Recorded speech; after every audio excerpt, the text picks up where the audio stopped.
Now, Korea has sealed a free trade deal with a bloc of 6 Central American nations after 18 months of tough negotiations.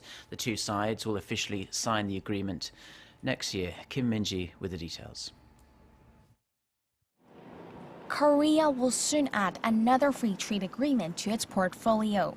Seoul and a bloc of 6 Central American nations, Nicaragua, Costa Rica, El Salvador, Honduras, Panama and Guatemala, have virtually reached a free trade deal, with negotiations complete between trade ministers of respective countries. Korea is the first country to strike a deal with these 6 nations at once, giving Seoul first-mover advantage in the Central American market. Along with free trade pacts with the U.S. and Canada in the north and Chile, Peru and Colombia in the south, the latest deal establishes a network that connects Korea with the Americas. Korea's exports to the 6 nations came to $3.2 billion in 2015, falling about 13% on year. It's been on a downward trend, but with the agreement, exports could gain significant momentum. All participating countries will immediately scrap tariffs or gradually on over 95% of products.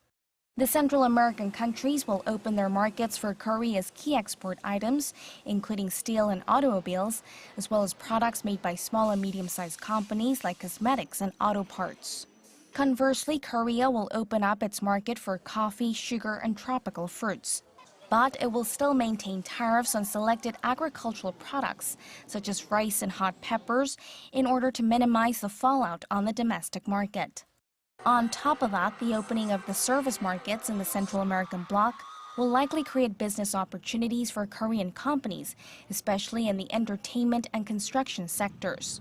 With that, the deal is expected to give Korean companies an upper hand in the market, as well as give the country's slowing exports a much-needed shot in the arm.